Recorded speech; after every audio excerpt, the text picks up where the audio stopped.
The X Zone Radio Show is heard on radio broadcast affiliates worldwide, including AM 580 CFRA in Ottawa, Ontario, Canada. WPUL AM 1590 in Daytona Beach, Florida. KOHI AM 1610 in St. Helens, Oregon.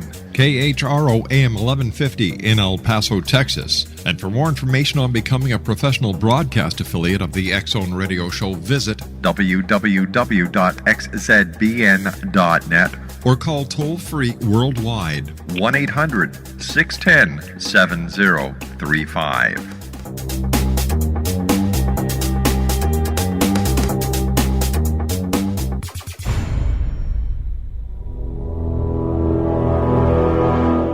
The X Zone radio and TV show is largely an opinion talk show. All opinions, comments, or statements of fact expressed by Rob McConnell's guests are strictly their own and are not to be construed as those of the X Zone radio and TV show or in any manner endorsed by Rob McConnell, Relmar McConnell Media Company, Talkstar Radio Network, its affiliated stations, or employees.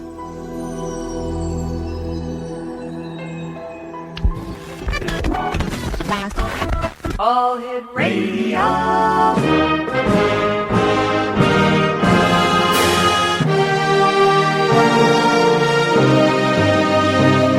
Welcome to the X Zone, a place where fact is fiction and fiction is reality. Now, here's your host, Rob McConnell.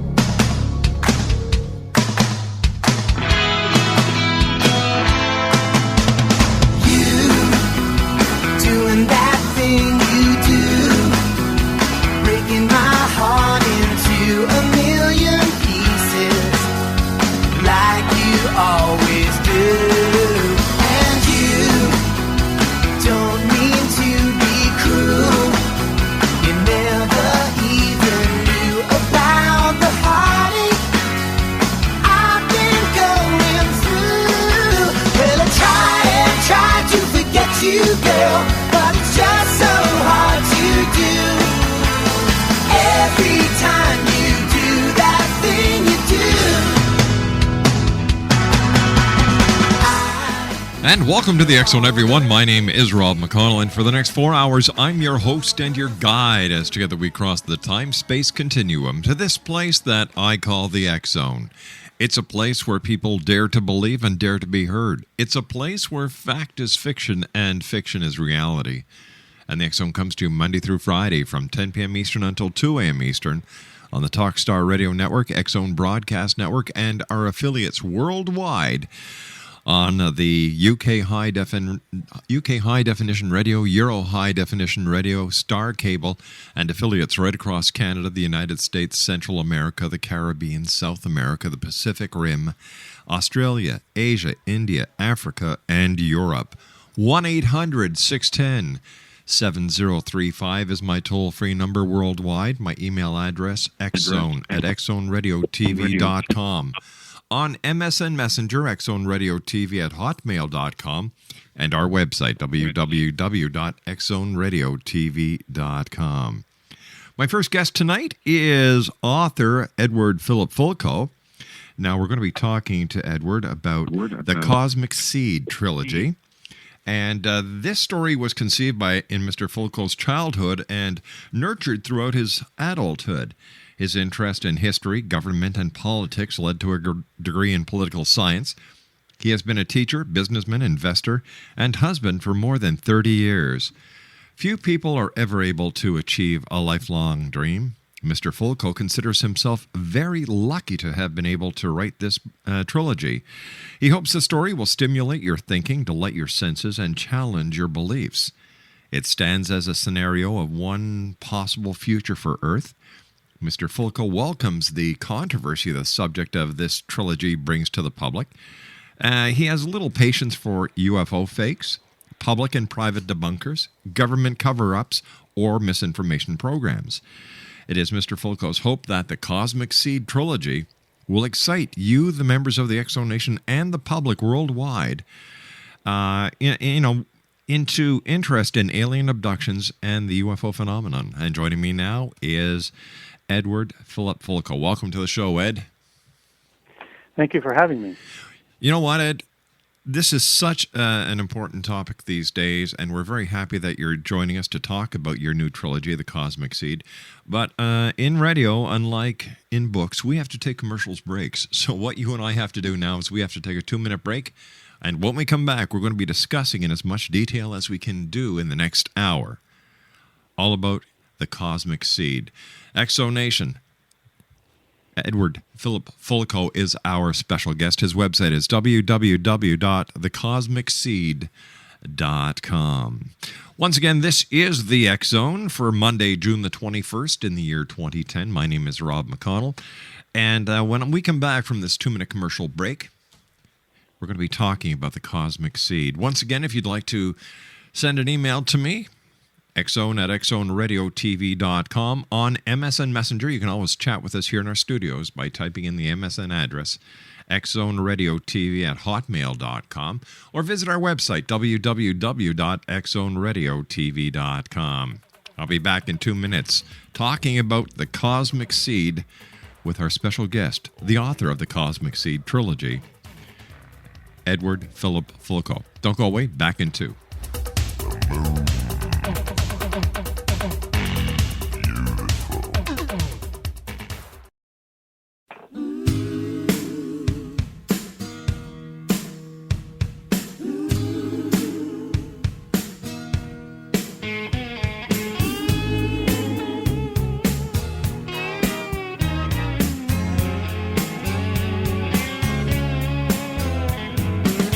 People are talking about people. I hear them whisper. You won't believe it. They think we're lovers, kept undercover. I'll just ignore it, but they keep saying we laugh just a little too loud, stand just a little too close. We stare just a little too long. Maybe they're seeing something we don't, darling. Let's give them something to talk about. We're going to give the world something to talk about. Paragators TV series is coming. We're very happy and excited to be working with Canada East Films. Had a meeting with the producer of the series Saturday, Stephen McKinnon. He was up here in the Ontario area. He's originally from New Brunswick, and we spoke while we were meeting. Laura and I had the opportunity of meeting Steve in New Hamburg, a beautiful little town just west of Kitchener, Ontario. So all I can tell you is that after meeting with Stephen, discussing how we're going to be doing the Paragators TV series, I am so excited. And we're going to be doing updates not only on the paragators.org website, but we're also going to be doing updates on Twitter, Facebook, MySpace, and we're going to actually do Skyping from the actual shoots that we do, so you'll be able to keep right on top of it. And we're very excited and looking forward to working with our new friends at Canada East Films. Our guest this hour is Ed FULCO, and Ed is the author of the Cosmic Seed trilogy. And Ed, if you could you give us a brief overview of the Cosmic Seed? Sure, I'd be glad to. The Cosmic Seed is an autobiography of the name I used as an author was Henry Edward Webster, and he tells his own story. And basically, he is a person who discovers that he is an alien in a human body, and he's basically telling you his story. He's being used as an experiment, and as a result, you get a kind of a good view of what alien abductions are all about, and what the aliens who are actually here on the planet really want. And so the story he really tells his own story of how he came to be where he was. His story is told in 3 parts. The first part, you basically are introduced to your character, Henry Webster, and he discovers, along with you discover that he has to go through this experiment in order to help his own people, as well as the people throughout the universe. And of course, like all good stories, it has a lot of bad aliens and bad government bureaucrats that don't want this to happen. And so the conflict is almost immediate, and it's continual throughout the entire story. one of the things that I enjoyed most about this particular story was I was able to, in the second book, I was able to go in and give you a picture of what Henry's alien world was like and what it was like for him to grow up in a totally different environment than the one we live in now. And to compare that world with an evolving Earth. And that's really where your second story comes in, and it kind of just continues to grow. The universe gets bigger as the story goes on. You begin to realize there's more than one universe. You begin to realize that universes are being developed by nature, and the scientists out there are studying them.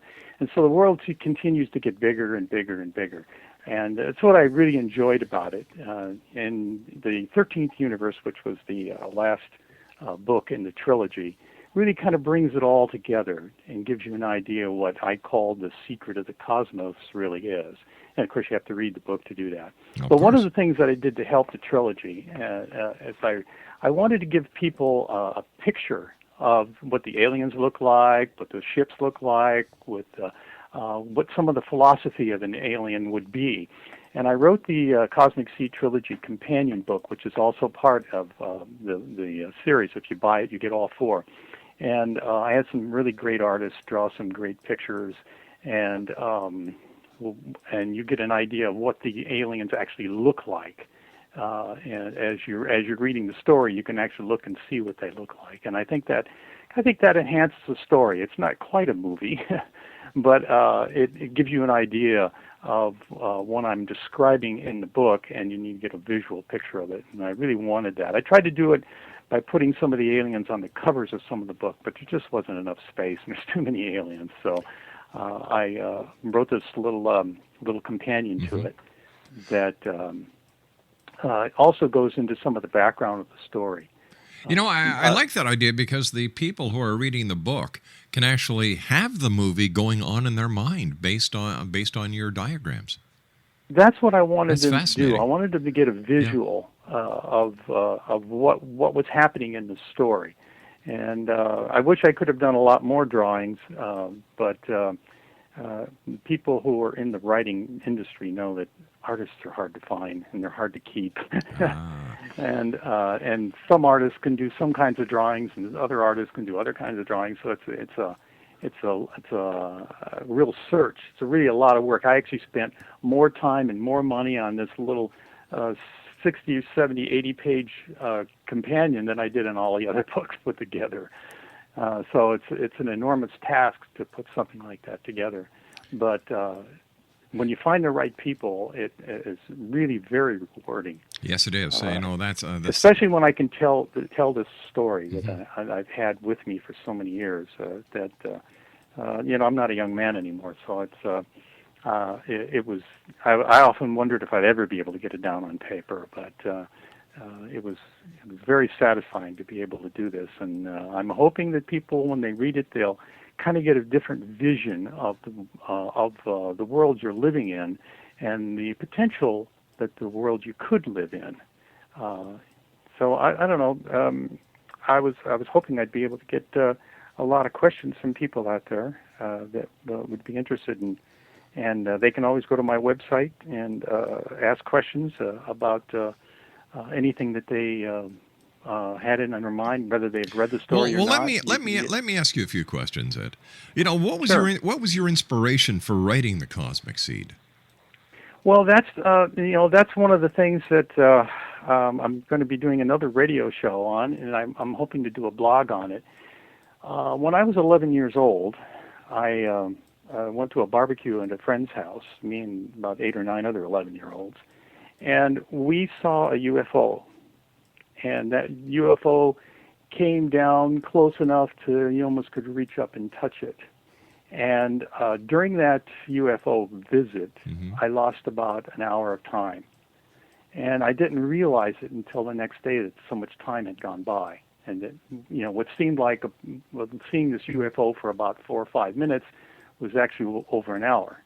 And after that, this story, the Cosmic Seed, just popped into my head. And I just kept working with it over the years. And I kept having this idea that, put it down in writing, get it in writing. Well, I wasn't a great student in high school, and I wasn't a great student in college, and my expertise was really in political science, and I wasn't that great of a writer. And I really had to fight in order to put this down in paper. And I was very, very fortunate to find a great editor that took my story and made it readable for people out there. And that's where I was. That's where the inspiration of this came. I mean, I literally lived with this story my whole life, and lived with many of the characters. You just lived with them until finally I was able to actually sit down and write the story. It was in the early '80s I actually started writing quite a bit of it. And then my wife and I started this business in the mid-'80s, and I had to run the business. And so for about a 10, 12-year period, that's what I did until the business was able to carry itself enough for me to be able to go back to writing. And that's when I began to consolidate the story and put it all together. And it's an amazing thing happens when you sit down and you write a story. Is a lot of times you don't know where you're going in the story, and then all of a sudden it just comes to you. And the story just kept feeding on itself, and I could see that it wasn't going to be just one book. Each of the trilogy books are about 350 pages. So if I was going to write one book, it would be well over 1,000 pages, and probably even too much for one book. So I broke the story up into those three parts. And I was delighted with the way it turned out. Now, why did you use the pen name Henry Edward Webster if this is your life story? Well, it's not my story in the sense that I'm not that person. What I am is I'm telling the story of that person. That's why I used the pseudonym. Henry is the name that kings have used for centuries.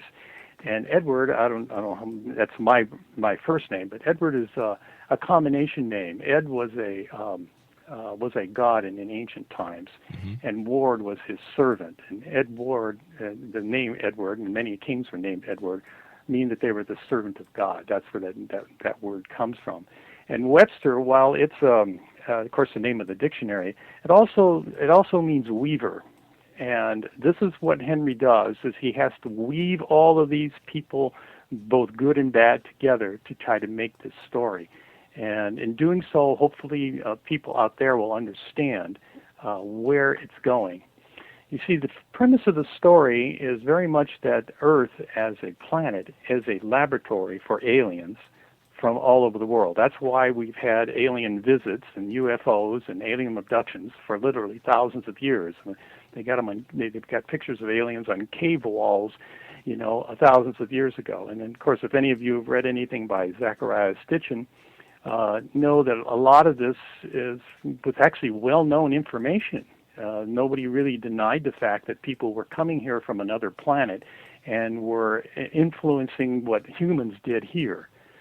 For one reason or another. I don't know if you've ever had Zacharias. Yes, I have many times. Yes, he's a great historian. His work is nonfiction, and he really has a grasp of that particular history. And so this phenomenon of UFOs is not something that happened in 1947 with Roswell. Ed, you and I have to take a commercial break. Please stand by. Ed FULCO is our special guest Exonation. He's the author of the Cosmic Seed trilogy. His website is www.thecosmicseed.com. That's www.thecosmicseed.com. We'll be back on the other side of this news break as the X Zone continues from our studios in Hamilton, Ontario, Canada. Don't go away.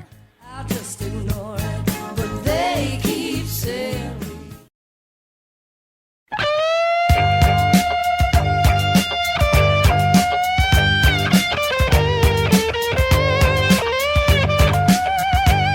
You're listening to the X Zone Radio Show, live and around the world on the Talkstar Radio Network. X-Zone Broadcast Network, UK High Definition Radio, Euro High Definition Radio, and Star Cable. Our toll-free telephone number worldwide is 1-800-610-7035. Our email address, xzone@xzoneradiotv.com. On MSN Messenger, xzoneradiotv@hotmail.com, And our website, www.xzoneradiotv.com. But try to understand, try to understand, try to understand. I'm a magic man.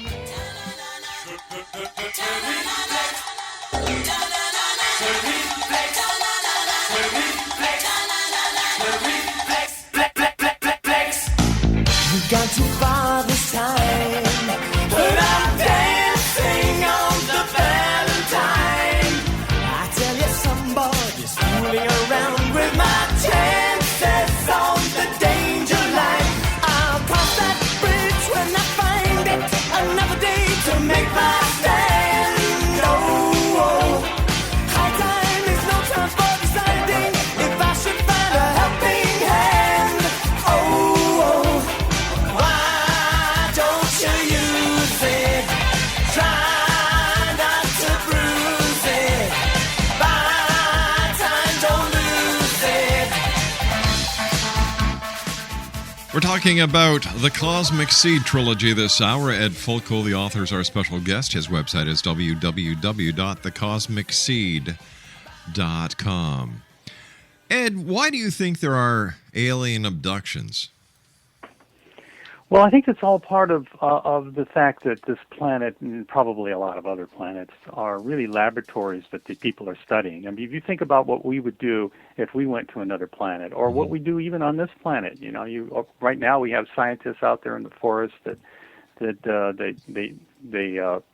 stun tigers, and they put collars around them, and they take blood samples and measurements, and then they follow the animal through its cycle to learn about what that animal is doing and how it reacts to circumstances, how long it lives, what kind of illnesses it attracts, and so forth. Well, it's obvious for an advanced civilization that comes across a planet like this one to do the same thing. And basically what they're doing is they're studying people. Now, you can't just study one human and figure out what everybody is doing. You have to study a lot of humans over a long period of time, because each generation, as you know, is a little bit different than previous generations. And each culture, each religion, each territory that people live in all make humans different, and they all have different languages, different beliefs, and so as a planet, if you're studying the entire planet, you really have to abduct people, you have to do experiments on them, you have to figure out why the physiology of this particular individual is good for something, and then others don't.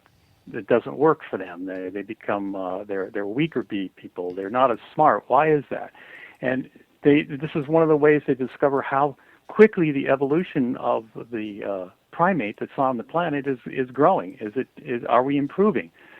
Human beings over our history of the last maybe couple of hundred thousand years, we have grown taller, and we have been able to create medicines and so forth to help us live longer. Those are all forms of evolution as we move along. Well, if you already belong to a species that says lives for thousands and thousands of years, you'd be curious as to why we only live 70 or 80 years. You know, why are we so vulnerable? If you live in a society that says that has a closed system, that is, all the food that you eat is used by your body, and there is no excrement. There is, and here's a species that still does that. And so you want to know why, and that's basically what abductions are all about. It's curiosity. What makes humans the way they are? Why do they think the way they do? Why are some aggressive and leaders and others are followers? Those things are the things that you have to study. And when you have a planet like this one, you not only study the people, but you study the animals and the plants, and you study the system that you're in. How long is this planet going to last? What is the effect that the changes in the solar system are going to have? They certainly were here at least in my story, the way my concept of the story worked was that they were here when the solar system was first formed. So they were studying everything. They were studying the stars, how the planets formed. They studied it all the way through the dinosaur area. All of that is all part of their history. And they don't do just one planet like this one or one solar system. They're doing thousands and thousands of them all over this galaxy, perhaps other galaxies, even throughout the entire universe, as a way to understand what life is all about. What is existence all about? You have to do that scientific research. We do it to understand our own society. We do it to understand other cultures. We do it to understand other animals, and that's essentially what's happening with the alien abductions. That's just one part of what they're doing.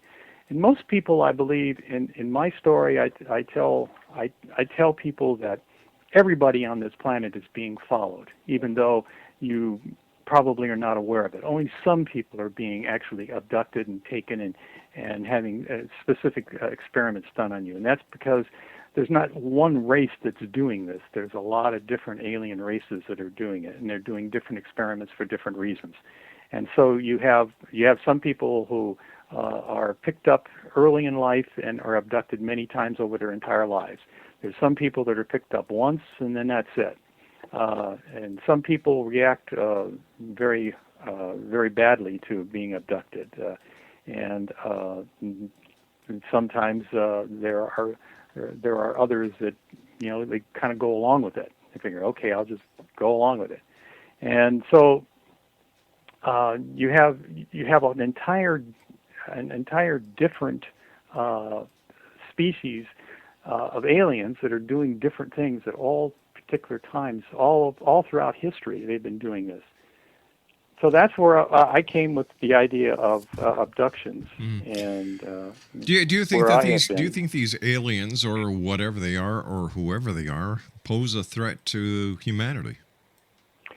Probably not. A scientist generally doesn't want to destroy its subject. Most of the time, the idea is to keep it alive as long as possible and study it as long as possible to get as much information as possible. I think all of the aliens that are actually abducting people would have probably little resistance in taking over a planet like this. The point would be, what would be the purpose? Why would you want to take over a primitive planet like this one when you come from a much more highly developed planet, unless the planet had something you wanted? And there's nothing on this planet that they want other than information. And so I don't think any of these people have any designs on taking over this world, although I do believe that some aliens are influencing individuals. And not always does that. Not only do they influence them in a good way necessarily. So you might have some bad influences on parts, but I don't think there's any real threat. I think that the United States government knows that too. If you remember back in 1952 when the White House had flying saucers flying over it, and they all looked up and said, "Oh, well, there's nothing to worry about," I believe that the government knows that these aliens are coming here and they're studying us, and I think they have tacitly or maybe even actually given their permission to allow them to continue to do that. What evidence do you have of that? Well, I think there's actually been a lot of evidence. There's been a lot of books written about how we have reverse engineered these things that we found at Roswell and some of the other crashes. You see, I don't buy that, to be honest with you. I find that you don't buy that. No, there's no evidence to support any of the claims that anything from out of this world actually crashed at Roswell. Because for like, how in the name of heaven could you actually hide the fact that some people believe it's in a hangar in Ohio. Some people believe that whatever was recovered is in Area 51. Others believe that it's here, there, and everywhere. And with the availability of information today, for this information and the proof not to have surfaced after over 60 years, it makes no sense. Have you ever been in the military? I've been in law enforcement and with intelligence. Okay, because there when something is classified, and it doesn't really matter what the classification is. Once something is classified by somebody, the need to know is what makes the difference between who gets to know about this and who doesn't. All right. Well, let's just talk about the and military that's aspect where- here for a that's where- second. Let's just talk about the military aspect here for a second. Sure, Jesse since you have Marcel, a background in it. Jesse Marcel, who was the base intelligence officer, broke protocol. He violated his own oath. So as soon as he did that, by instead of retrieving the information, the objects, and bringing it right to the Air Force Base, what did the idiot do? He brings it home to show his wife and his kid. Now, no one with common sense or an IQ higher than an amoeba that's in the military would have done that. As soon as Jesse Marcel did that, he broke all credibility. Well, I think Jesse. If you probably talked to his son. Sure have. I've had a chance to talk to him. He was in Roswell a few years ago, and I had a chance to talk to him a little bit. I think he didn't think that this was going to be denied. I think he thought, hey, here's the proof, and everybody's going to know about it now. The chain of He custody. didn't realize how the government was going to come down on this. Well, of course not. Now, come on. He's and I think that's why he was kind of lackadaisical about what he would do about this information. So he had these parts. Jesse Marcel Jr. still remembers some of the markings and so forth that he saw when he was a young boy. I'm confident that there was probably a ship that Roswell that actually did fall. There were others that wrote about actually handling the information afterwards. There was another writer who's died now. After the fact, there's been tons of books written, tons of speeches, tons of this, that, and the other thing. And yet, for a period of time after the alleged event, nothing was said for year after year after year after year until Stanton Friedman pops up. Comes up with this. In the 70s, Exactly. So if the event really did happen, and if it was this spectacular, the story would not have died back in the 1940s. Well, you have to understand, back in the 40s and 50s, when somebody came to your door and said, hey, this is classified information, don't talk about it, people did. But we don't know if that really happened. Shut up. I mean, there was a crash in 1952 in Kingman that nobody has talked about today. And that was just a few years after, because all those people really in Kingman happened. We don't know if that really happened. There is no evidence to support the fact or the claim that a UFO really crashed in Roswell, New Mexico. There's no evidence. None whatsoever. Except for what people said they saw. It's hearsay evidence. That's all it is. That's true, but that's all the government's going to give you if they're trying to cover up something. They're not going to say, well, come on. Let's get our feet back on Earth here for a minute. If you've got all these people who saw this fantastic thing, and you're telling me that it took, nearly 30 years after the event for the story to come back to life? It makes no sense. Yeah, and I don't really think Roswell is probably a good example of a crash. There have been several crashes after that were probably would have been better than Roswell, because there are people who have been able to hang on to pieces. The only problem is if the government finds out you got it, and they come get you. So most of these people who have either seen UFOs or have had pieces of a crashed UFO, they keep their mouths shut. They keep it for themselves. They pass it down to their kids because how do we afraid. know? How do we know that? You have to understand. True. Right after Roswell, people who lived in that community were visited by military people who told them they'd take them out in the middle of the desert and bury them if they ever said anything. I mean, that's what they say. It's a sensationalistic story. That's the way government worked in those days. How do you know this? How do you know this for a fact? Because a lot of them, now that they're older and unafraid of this happening to them, are coming out and talking about it.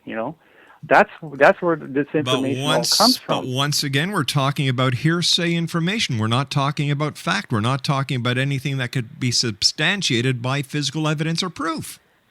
Only that more than one person was hearing it at the same time. I mean, how many people do you need to tell the same stories over and over again before you say, geez, maybe there's some credibility to this? Come one on. person says, "Gee, they threatened me," yeah, you might say that's one person. But when 50 say it, that gives it a little bit of credibility. But That's if the it difference, would and that's have what's ge- happened over the years. No, with, sir. with No, all what of has these. happened over the year? Roswell's turned into an urban legend. It's Oh, I know perpetrated. that It's has, perpetrated. and It's probably, perpetrated by it people probably who doesn't have. deserve its position either. You know, it's what it's happened is ufology has turned into a cash cow, a way for people to explain things that they could never explain before. It allows people to fit into a little niche of society where they don't fit in anywhere else. They don't Well, have the to. government Wait does a it minute, too, please. though. Wait a minute, please. They don't have to prove anything in order for this story to be taken as real. And once again, the internet, in my opinion, is nothing else but the biggest septic tank that mankind has ever created, because so many bimbos believe that if it's on the internet, it's got to be It's true. Yeah, and that's obviously a real mistake. Yeah. Because anybody can put any kind of information on the internet, and that doesn't mean it has any credibility at all. Exactly. But the government does this too. I mean, there are the people at the Area 51.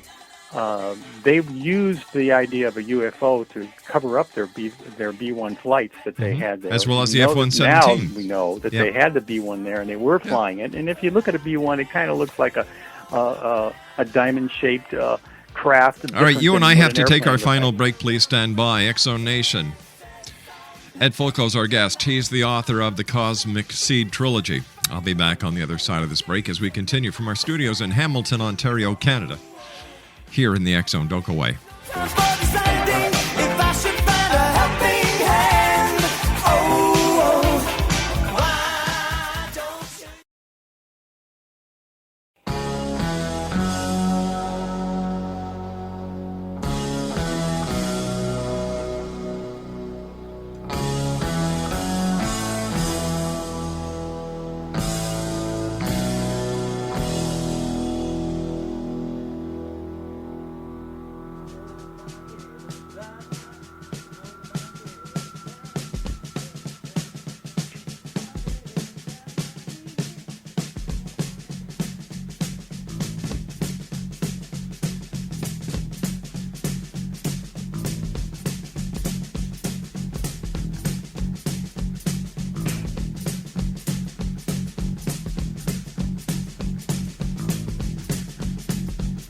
I've been driving all night, my hands wet on the wheel.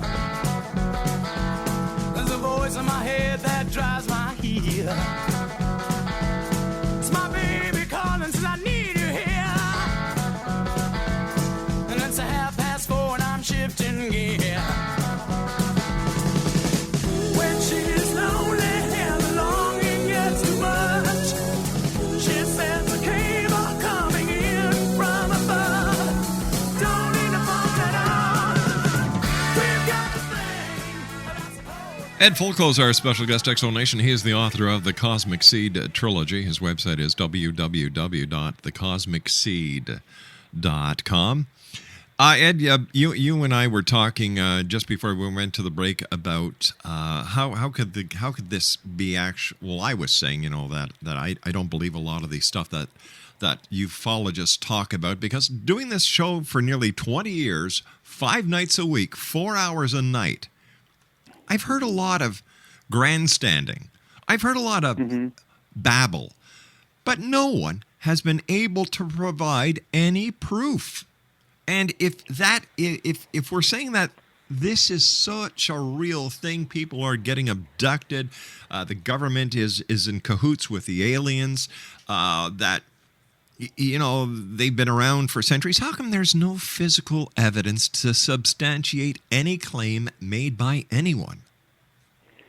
Well, other than I think a lot of it is the aliens actually haven't come down and actually had a press conference and talked to people. But there have been thousands and thousands of photographs, many of them taken by professionals and people who fly aircraft and in aircraft, and these have been seen by highly professional people, and they're telling us that those were not airplanes, those were not weather balloons flying around. And so you have to, these are experienced, many experienced pilots.